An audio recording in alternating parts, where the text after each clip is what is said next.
তব কথামৃতং তপ্ত জীবনং কবিভিড়িতং কলমশাপহম শ্রবণমঙ্গলম শ্রীমদাততং ভুবি গৃণন্তি যে ভুরিদা জনা। নমস্কার, অমৃতবাণী চ্যানেলে আপনাদের সকলকে স্বাগত। শ্রী শ্রী ঠাকুর, মা ও স্বামীজির রাতুল চরণে শতকোটি প্রণাম জানিয়ে শুরু করছি আমাদের আজকের পাঠ। 1885 মে, চতুর্থ পরিচ্ছেদ। শ্রীরামকৃষ্ণের ভক্তদিগকে আশ্বাস প্রদান ও অঙ্গীকার। অনেকক্ষণ সন্ধ্যা হইয়া গিয়াছে। বলরামের বৈঠকখানায় দীপালোক জ্বলিতেছে। ঠাকুর শ্রীরামকৃষ্ণ এখনো ভাবাবস্থ। ভক্তজন পরিবৃত হইয়া আছেন, ভাবে বলিতেছেন, এখানে আর কেউ নাই, তাই তোমাদের বলছি, আন্তরিক ঈশ্বরকে যে জানতে চাইবে তারই হবে, হবেই হবে।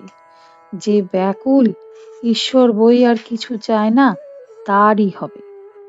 এখানকার যারা লোক, অন্তরঙ্গ ভক্তেরা, তারা সব জুটে গেছে।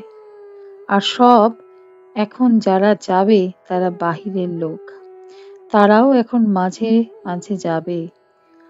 মা তাদের বলে দেবে, এই করো, এই রকম করে ঈশ্বরকে ডাকো। ঈশ্বরই গুরু, জীবের একমাত্র মুক্তির উপায়। ঠাকুর বলছেন, কেন ঈশ্বরের দিকে মন যায় না? ঈশ্বরের চেয়ে তাঁর মহামায়ার আবার জোর বেশি, জজের চেয়ে পেয়াদার ক্ষমতা বেশি। সকলের হাস্য। নারদকে রাম বললেন, নারদ, আমি তোমার স্তবে বড় প্রসন্ন হয়েছি, আমার কাছে কিছু বর লও। নারদ বললেন, রাম, তোমার পাদপদ্মে যেন আমার শুদ্ধা ভক্তি হয়, আর যেন তোমার ভুবন মোহিনী মায়ায় মুগ্ধ না হই। রাম বললেন, তথাস্তু, আর কিছু বর লও।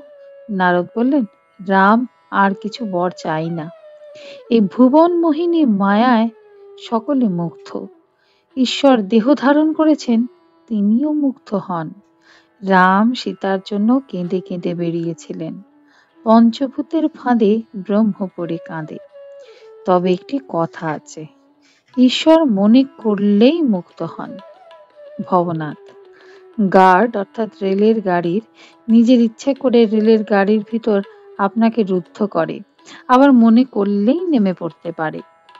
শ্রীরামকৃষ্ণ। ঈশ্বর কোটি যেমন অবতারাদি মনে করলেই মুক্ত হতে পারে, যারা জীবকোটি তারা পারে না। জীবেরা কামিনী কাঞ্চনে বদ্ধ। ঘরের দ্বার জানলা স্ক্রু দিয়ে আটা, বেরুবে কেমন করে? ভবনাথ সহাস্যে। যেমন রেলের থার্ড ক্লাস প্যাসেঞ্জাররা, তৃতীয় শ্রেণীর আরোহীরা, চাবি বন্ধ, বেরুবার জো নাই। গিরিশ। জীব যদি এরূপ আষ্টে পৃষ্ঠে বদ্ধ, তার এখন উপায়? শ্রীরামকৃষ্ণ। তবে গুরুরূপ হয়ে ঈশ্বর স্বয়ং যদি মায়াপাশ ছেদন করেন, তাহলে আর ভয় নাই। ঠাকুর কি ইঙ্গিত করিতেছেন? যে তিনি নিজে জীবের মায়াপাশ ছেদন করতে দেহ ধারণ করে গুরুরূপ হয়ে এসেছেন। আজকের পাঠ এ পর্যন্তই। নমস্কার। কথামৃতের সুধাধারার সাথে শ্রী শ্রী ঠাকুর, মা ও স্বামীজির অনুত্থানের জন্য চ্যানেলটি সাবস্ক্রাইব করুন।